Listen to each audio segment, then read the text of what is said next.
Hello, my name is Benny Ramirez. I'm a sheet engineer, and as you can clearly see, I got chickenpox, which made me reflect on few things.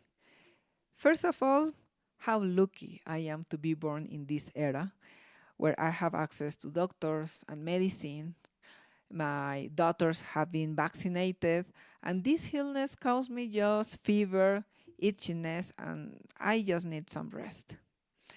And I also feel fortunate to have been born and live here in a peaceful city because it could be completely different if I were now in a remote village with no access to healthcare or in a much more unfortunate place where even basic supplies are denied, like the Gaza Strip.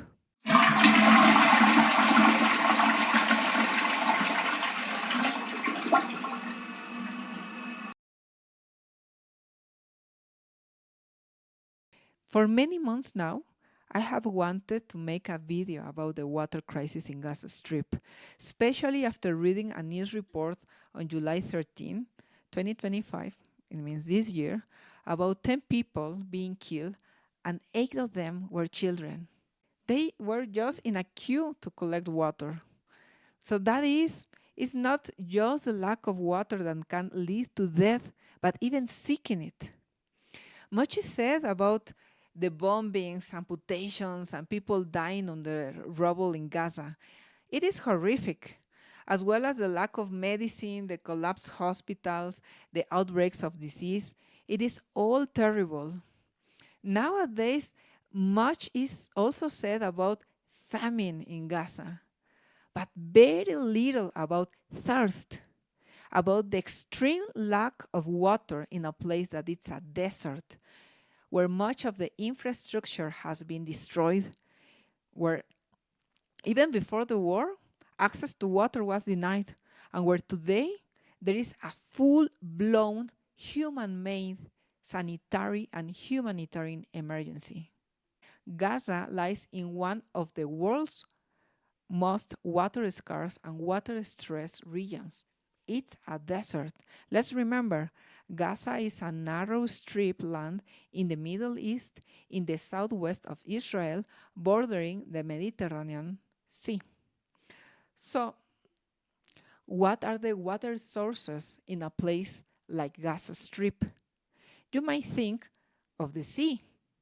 And in fact, Palestine does have small desalination plants that, before the war, supplied about 5 to 7% of the water population needs. The problem is that desalination is very expensive. It requires energy, chemicals, and consumables. There are also wells in Gaza that extract groundwater from what's called the coastal aquifer. And what's a coastal aquifer? It's a type of underground water body located near the sea, containing fresh water. This fresh water usually sits in contact with salt water, but because fresh water is less dense, it means lighter, it floats above the salt water. So when you drill a well, you will typically hit the fresh water first, which is very fortunate because it can be used for human consumption. There are coastal aquifers in various parts of the world, for example, in Nile Delta, Egypt, in Florida, USA, in the Yucatan Peninsula in Mexico, in Java, Indonesia, and fortunately also in Gaza. Not all coasts have coastal aquifers. Their existence is the result of a lucky combination of geological, hydrological, and climatic factors. But there's a problem. Coastal aquifers are highly vulnerable to saltwater intrusion. When a coastal aquifer is overexploited, imagine that, the water table drops. So seawater seeps in, mixes with fresh water, and fills the aquifer with salt, making it undrinkable. Sadly, once a coastal aquifer is contaminated with seawater, it is very hard to reverse. This is exactly what's happening in Gaza. Today, 97% of the wells in the coastal aquifer of Gaza are contaminated and are not longer potable. And they are not only polluted with salt, but also they have infiltrations with sewage, fertilizers, and pesticides. Before the 2023 war, only 25% of wastewater in Gaza was being treated. Still, Gaza has no choice. Until 2023, 85 to 90% of their water come from these wells. And even though they are polluted, they are continue using them. It's not a surprise that Gaza has ranked among the top regions of kidney disease for many years. And water supply issues in Gaza aren't just about quality, they are also about quantity. Even before the war, the per capita water supply in Gaza was only between 20 to 90 liters per day, while the World Health Organization, the WHO, recommends at least 100 liters per day per person for a comfortable lifestyle. After the 2023 war, things have only gotten worse. Now, 85% of Gaza's water and sanitation infrastructure has been damaged or destroyed. 85%, including desalination plants, wells, networks, and pumping stations. Only 17% of the wells are functional nowadays. And the few desalination plants that still operate do so at only 25% of their capacity due to the scarcity of electricity and fuel. Right now, 70% of the water produced is lost in the damaged water networks before it reaches the population. The distribution of water by tankers or trucks is heavily limited due to the fuel shortages. At least 70% of the water currently distributed in Gaza doesn't meet basic chlorination or quality standards. So today, during the war, people in Gaza receive only 3 to 5 liters of water per day. According to the WHO, the minimum amount of water required per person for survival and basic hygiene in case of emergencies like natural disasters, refugee camps, conflict zones is 15 liters per day. But in Gaza, I repeat, the people have access to just 3 to 5 liters per day. And even that scarce water is poor quality. Now, let's compare this with how water is managed in Israel, the genocidal country right next door. Before the 2023 war, Israel per capita water supply was approximately 3 times higher than that of Gaza. How has Israel managed to supply its population with water in such a scarce region? The answer is desalination. To be fair, Israel is an excellent example of how water can be managed efficiently. A large portion of Israel's potable water comes from desalination plants, using both seawater and brackish wells. These plants use reverse osmosis, one of the most expensive technologies for purifying water. Reverse osmosis is a water purification method that uses a semi-permeable membrane with nanometer scale pores. A nanometer, it's 1 millionth of a millimeter. It's really, really tiny. So water is pumped at high pressure through these membranes. And water molecules, being small enough, pass through the membranes, while most other molecules, especially salts, are left behind and rejected. As I said, reverse osmosis requires substantial energy, chemical cleaning agents, consumables, and spare parts. In Israel, 60 to 80% of potable water comes from reverse osmosis. That's incredibly high. Countries with similar levels of desalinated water include Saudi Arabia, United Arab Emirates, Qatar, and Kuwait. Those are places with water scarcity, access to the sea, and high GDP that can support this kind of technology. Israel also has a very high wastewater treatment rate. 97% of collected wastewater is effectively treated. In comparison, Mexico, where I live, official data claims that around 67% of wastewater is treated. Mm, but real effectiveness may be closer to 30%.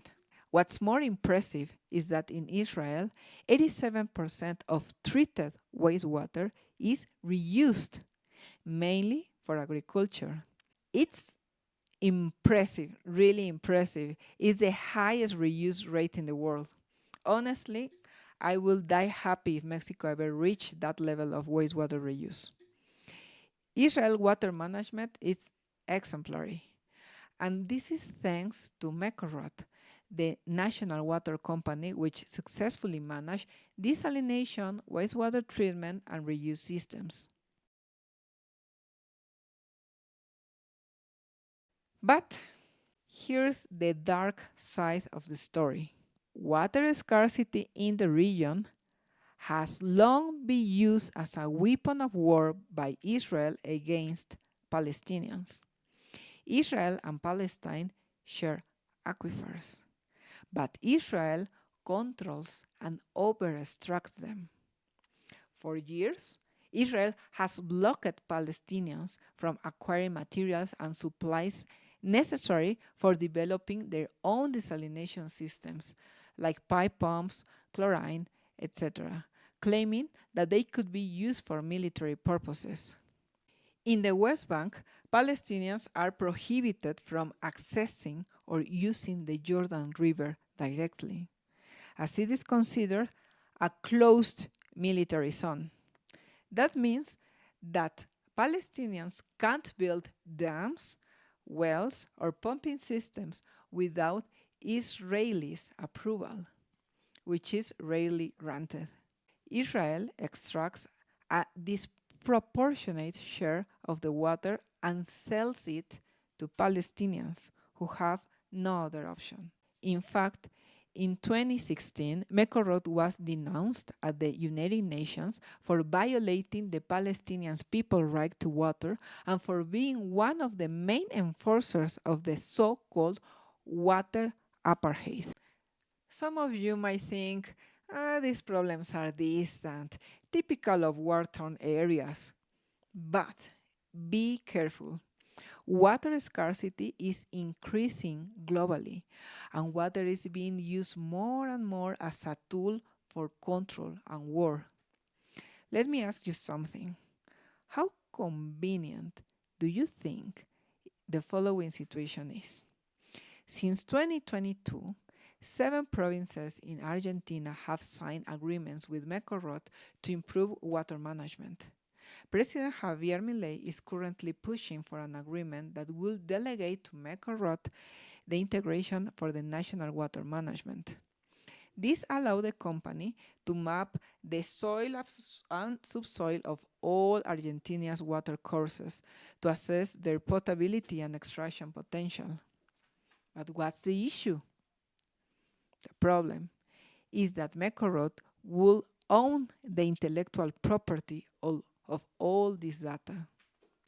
Do you think, do you really think it's wise for a country to let a foreign government to control and possess vital information of something as essential as one's water resources?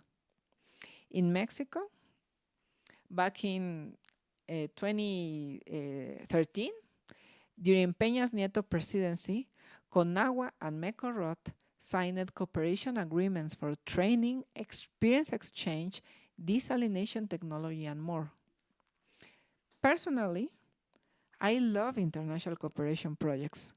I have been lucky to participate in several, and I can understand how technically exciting it must be to collaborate with Israeli engineers. But all international cooperation projects comes with their interests, and we must know with whom we collaborate and to what extent. Additionally, let me tell you something. Mexico water problems are not mostly technical. They are political and social. If you are shocked by the water inequality between Palestinians and Israelis and thought that these differences only exist in war-torn countries or in areas with unequal water availability, you are wrong. Sadly, in Mexico, we don't need to be at war to suffer from severe inequalities in access to water and sanitation. Let's take a look to this map. Even though the greatest natural water availability is in the south and southeast part of Mexico, marked in yellow, access to in-home daily water and sewage service is low. It's between 2% and 52%. And why is that? Because the population is poor. This region is home to most of the country's indigenous and Afro-Mexican countries, with around 60% living in multidimensional poverty.